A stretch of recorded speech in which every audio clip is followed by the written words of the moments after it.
Hey guys, what's kickin'? My name is Brandy and I like to make cool stuff. In this video today, I'm going to show you how to make a wrist cuff that also converts into a thinner bracelet. Well, let's do this. For your project, you're going to need some leather or faux leather. I will link to what I'm using here. I am going to use two colors, but you really only need one. You'll need a ruler. An extra long ruler will make your life a little bit easier, but otherwise a 12-inch ruler is fine. You'll need a leather hole punch, a pair of scissors, a screwdriver, spikes of your choosing, rivets. Now you can get packs of rivets off of Amazon. You will need a mallet to hammer in your rivets. You will need a buckle and a couple of D-rings. Now the buckle and the D-rings, the size of them must match the width of the bracelet you're going to make. So the strap that I'm wrapping around my wrist is going to be 3/4 of an inch. So that's what size buckle and D-rings I need. You will need an awl to poke your holes. You will need a piece of chalk to mark up your leather. Now these are optional, but instead of scissors, I prefer to use a rotary cutter because then you can cut along the ruler and make a nice straight line. You'll need a rivet setter. Now this makes sure that the head of your rivets stay nice and round, so when you hammer them, they don't get flat.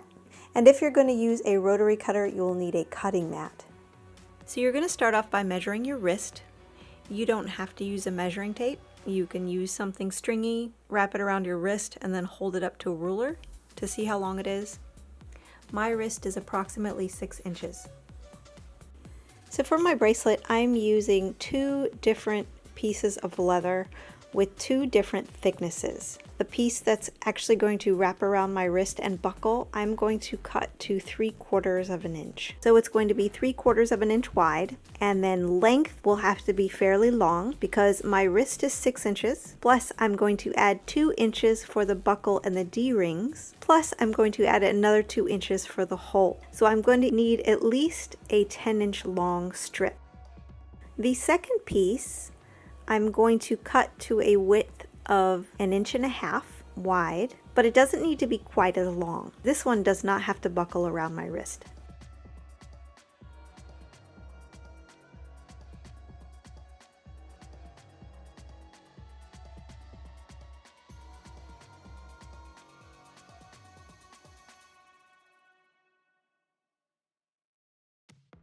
For the longer piece that's going to buckle around my wrist, I'm going to fold the edge over 2 inches.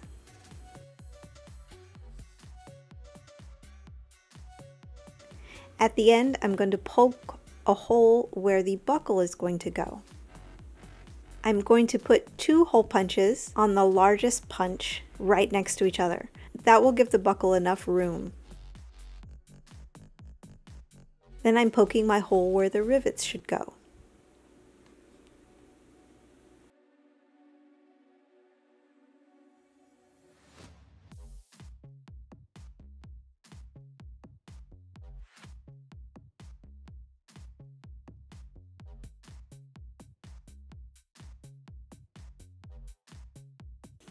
Once I put in my rivet, I'm going to slide on a D-ring.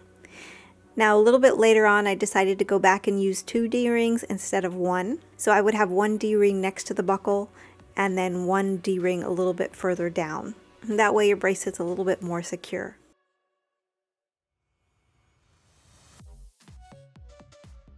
Now that you've done that, take your ruler and measure the length of your wrist from the end. My wrist is 6 inches, so I'm going to measure 6 inches and then mark where my first hole is going to be.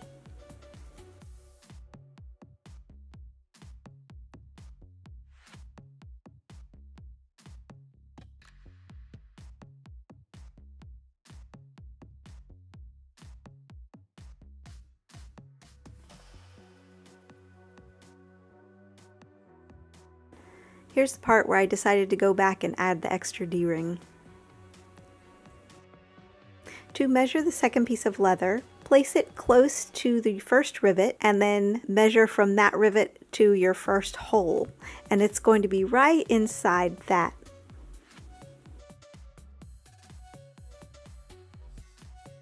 So I personally do not like flat edges. I don't like cutting straight across. So what I'm doing is I'm using a lint roller to just make a nice little curved edge, and I'm going to cut along the curved edge to make this look a little bit more organic.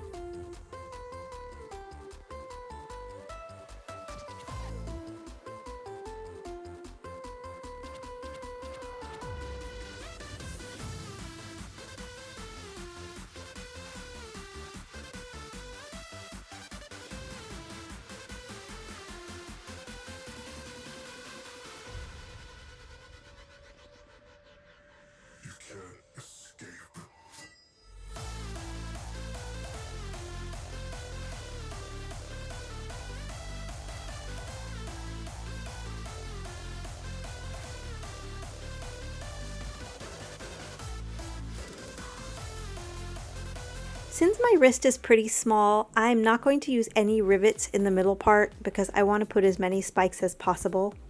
So I'm only going to use spikes to secure this together.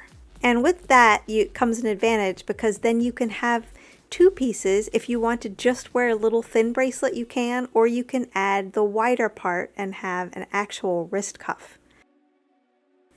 So here's where you play and figure out where your spikes are going to go.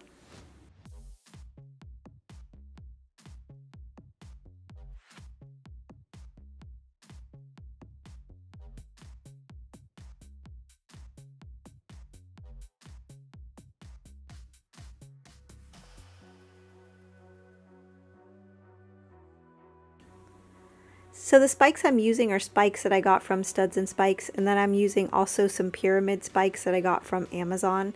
Now the pyramid spikes, they will not go through both pieces of leather, so I'm only using the larger spikes to secure the two pieces together.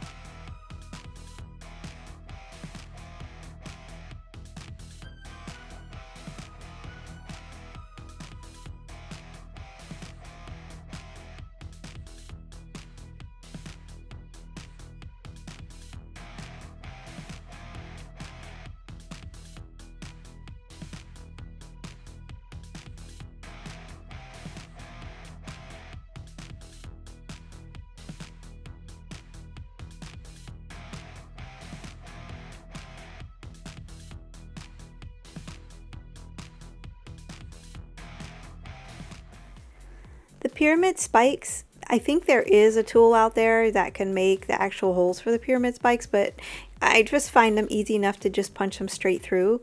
But you want some sort of straight edge, like a pair of scissors, or I'd get a dull knife to just fold them over. Or if you have strong fingernails, you can do that too.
Now that you have your bracelet put together, we are going to need to hammer in the rivets to secure them.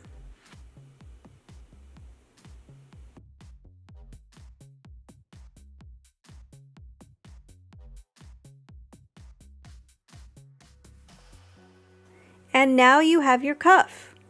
The cool thing is if you want to interchange the colors, you can make several backing colors, or if you just want to have a thin bracelet one day and a cuff the next day, you can do that too. All you have to do is take out the spikes.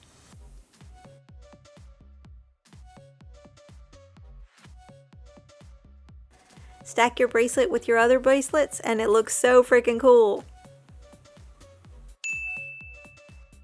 Hey guys, thanks so much for watching. I hope you enjoyed this video. If you did, please give me a big thumbs up. It helps out my channel a lot. And stay tuned for more videos like this, and leave me some comments on what you might like to see. And I'll see y'all next time. Mwah.